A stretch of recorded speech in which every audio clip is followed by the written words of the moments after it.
Assalamualaikum warahmatullahi wabarakatuh. Good morning, everybody. How is your life? I hope that you are always fine and happy. Jadi, semoga anak-anakku di rumah dalam keadaan sehat walafiat dan senantiasa selalu bahagia. Nah, pada hari ini kita kembali berjumpa di pembelajaran bahasa Inggris kelas 9. Saya Mutaharman SPD akan membawakan materi tentang naratif teks. Before we enter to our material, let's pray together. Jadi, sebelum masuk ke materi, marilah kita berdoa bersama. Berdoa dimulai.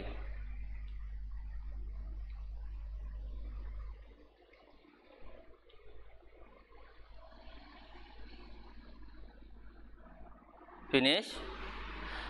Now we are going to study chapter 7, yaitu Sangkuriang tentang about naratif teks. Masih ingatkah materi pertemuan lalu? Hayo, materinya tentang apa? Benar sekali. Pada pertemuan yang lalu, kalian telah mempelajari cerita Sangkuriang. Kemudian anak-anakku melengkapi paragraf sehingga menjadi paragraf yang utuh yang terdapat di halaman 136 di buku paketnya ya. Nah, pada pertemuan kali ini Bapak akan membawakan materi tentang naratif teks. Tapi sebelumnya saya akan menyampaikan basic kompetensi atau kompetensi dasarnya. For basic competencies atau kompetensi dasarnya yaitu 3.3 KD pengetahuan, membandingkan fungsi sosial, struktur teks dan unsur kebahasaan beberapa teks naratif, lisan dan tulis, dengan memberi dan meminta informasi terkait fairy tales, pendek dan sederhana sesuai dengan konteks penggunaannya. Nah, untuk menjawab rasa ingin tahu kalian, silakan ikuti pembelajaran ini sampai selesai. Di sini ada materi tentang naratif teks, yaitu tentang Sangkuriang. Adapun reinforcement material, pertama, naratif teks is a imaginative story to entertain people. Jadi teks narasi adalah cerita imajinatif yang bertujuan menghibur orang, ya. Tujuannya untuk menghibur orang. Terus kind of narrative text. Jadi jenis teks naratif itu di sini ada 9 bagian. Yang pertama ada fairy stories, yaitu cerita yang bersifat fantastik atau penuh dengan keajaiban, misalkan menceritakan tentang dongeng Sangkuriang. Terus ada folklore atau folktale, cerita rakyat atau dongeng, adalah jenis teks yang bermula dari penyampaian mulut ke mulut, dari orang ke orang maksudnya, tentang cerita rakyat atau dongeng. For example, cerita bawang merah dan bawang putih. Jadi menceritakan sikapnya bawang merah yang jahat dan menceritakan bawang putih yang sifatnya lemah lembut. Dan ada juga contohnya adalah cerita maling kundang yang dikutuk karena dia durhaka kepada ibunya. Dia tidak mengaku ibunya karena dia sudah sukses. Terus yang ketiga ada namanya fables. Jadi cerita tentang binatang yang biasanya digambarkan berperilaku seperti manusia. Jadi banyak contohnya seperti film-film anak-anak ya, biasanya begitu.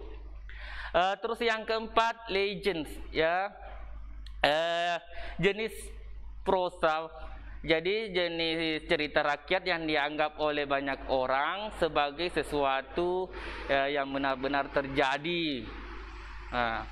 Misalkan asal mula adanya dibentuknya misalnya Kabupaten Sinjai, asal mulanya bagaimana, jadi itu benar-benar terjadi. Terus yang kelima, ada namanya myth, adalah jenis teks naratif yang tokohnya adalah dewa atau makhluk setengah dewa yang terjadi di dunia lain pada masa lampau, jadi sudah lama. Seperti cerita Nyai Roro Kidul. Jadi Nyai Roro Kidul itu berada di Pantai Parantritis, Yogyakarta. Jadi dia berada di pesisir pantai menceritakan kehidupan Nyai Roro Kidul. Terus yang keenam, romantis atau romance. Ceritanya tentang percintaan, tentang keromantisan kedua insan, ya. Terus yang ketujuh, mengandung misteris atau misteri. Contohnya misteri Gunung Merapi, ya. Banyak di televisi tentang film-film misteri. Terus yang kedelapan ada namanya fable. Jadi fable adalah jenis teks naratif yang menggunakan hewan sebagai tokoh utamanya. For example adalah cerita si kancil. Jadi biasanya dijumpai cerita tentang anak-anak. Jadi si kancil ini cerdik. Misalkan dia mau menyeberang sungai tetapi ada buaya, dia berhasil mengelabui buaya sehingga dia bisa menyeberang. Terus yang terakhir, yang kesembilan, yaitu short story, adalah jenis cerita yang bersifat fiktif. Nah, di situ ada contohnya, yaitu Rapunzel. Jadi sekarang kita belajar di halaman 137. Jadi anak-anakku buka buku paketnya di halaman 137. Ya, oke. Di situ di halaman 137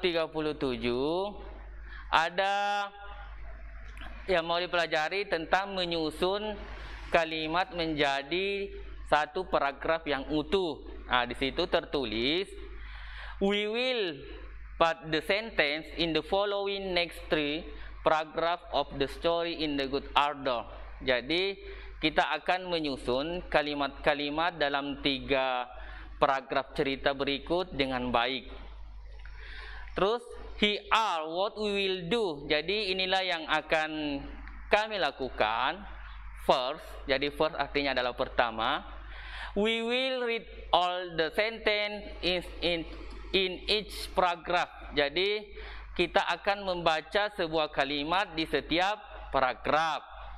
Second, kedua, we will think the good order of the sentence in it. Jadi kita akan memikirkan urutan kalimat yang baik di dalamnya. Third, ketiga, we will handwrite the good order of the sentence in each paragraph on a piece of paper. Jadi kami akan menulis urutan kalimat yang baik di setiap paragraf di selembaran kertas. Terus, we will use a dictionary. Kami akan menggunakan kamus. We will make sure we know the meaning of every word in the folktale. Jadi kami akan menggunakan dengan kamus tadi. Terus selanjutnya kami akan memastikan bahwa kami mengerti arti dari setiap kata dalam cerita rakyat. Next, we will spell the word and use the punctuation mark correctly. Jadi kami akan mengeja kata-kata dengan menggunakan tanda baca dengan benar, ya. We will say the word loudly, clearly and correctly. Jadi kami akan mengucapkan kata-kata dengan keras, jelas dan benar. Terus yang terakhir, if we have any problem, we will go to our teacher for help. Jadi jika kami memiliki masalah, kami akan pergi ke guru, misalnya ke bapak ibu guru untuk meminta bantuan. Oke, di situ di bukunya ada contoh di paragraf ketiga, ada 6 kalimat. Jadi ada 6 kalimat yang mau disusun sehingga menjadi satu paragraf yang utuh. Nah, di situ yang pertama ada tulisan he fell in love with her at the first sight. Nah, terus yang kedua, she could never get older because she was granted eternal youth by the God. Terus yang ketiga, he met a beautiful young woman. Yang keempat, he did not know that she was Dayang Sumbi.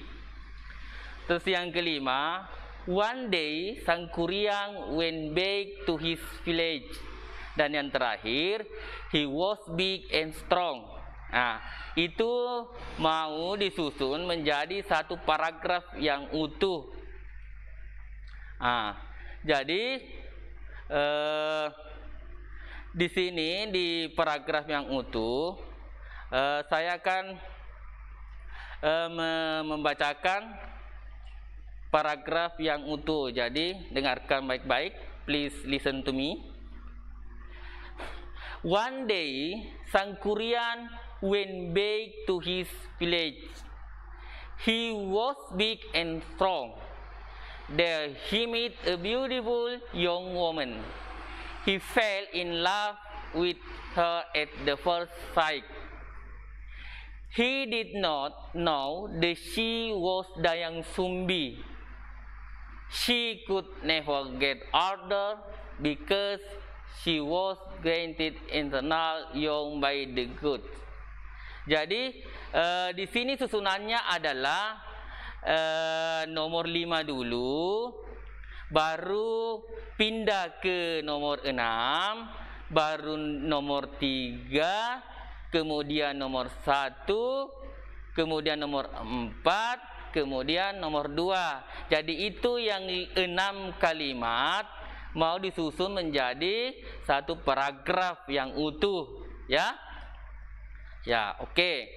Kalau begitu, saya akan membacakan arti dari yang saya tadi bacakan, bahwa suatu hari Sang Kuryang kembali ke desanya. Dia besar dan kuat. Maksudnya ini sudah remaja, ya. Di sana dia bertemu dengan seorang wanita muda yang cantik. Dia bertemu dengan seorang muda yang cantik. Dia jatuh cinta pada pandangan pertama. Dia jatuh cinta karena dengan kecantikannya, makanya dia jatuh cinta. Dia tidak tahu bahwa dia adalah Dayang Sumbi. Dayang Sumbi itu adalah ibunya sendiri.